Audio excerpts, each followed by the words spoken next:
Mes chers amis, depuis 2004, Bruxelles vous a volé 70 jours de vacances. Je vous explique le calcul.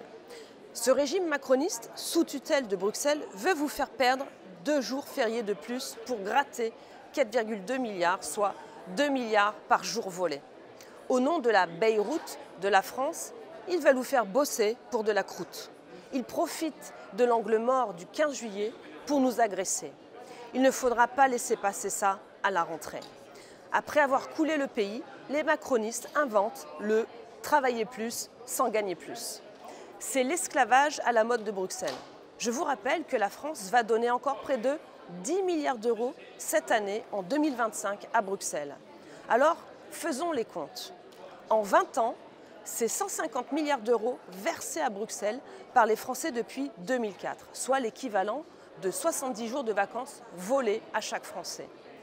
Depuis 2004 et l'entrée des pays de l'Est dans l'Union européenne, Ursula et ses comparses ont gaspillé cet argent à la vitesse lumière pour que les autoroutes soient gratuites dans les pays baltes quand ils partent en vacances ou pour que les Polonais achètent des chars coréens et nous délocalisent nos usines.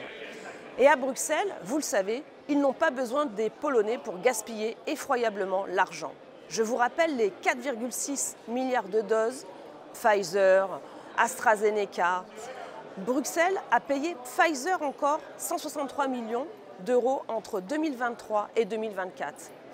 Les centaines de millions de subventions aux ONG. Les 650 millions pour la censure et la désinformation massive. C'est le fameux rapport de MCC. Les 636 millions pour Oxfam. C'est cette organisation qui veut lutter contre la faim dans le monde. Les chèques aux pays lointains, 1,8 milliard d'euros pour l'Afghanistan taliban depuis la fuite des Américains. Ou les 54 000 euros pour les bambous de l'ambassade de l'Union européenne en Jamaïque, rue Trafalgar.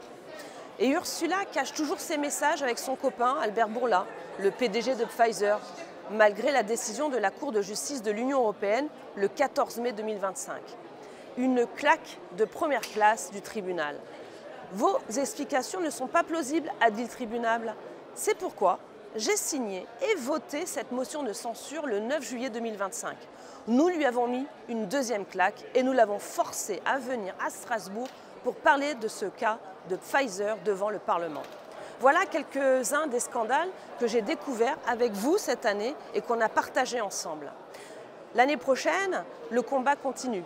D'ici là, portez-vous bien, je vais prendre quelques jours de vacances et je posterai un peu moins pendant l'été. En tout cas, je vous remercie et je vous dis à très bientôt sur nos réseaux.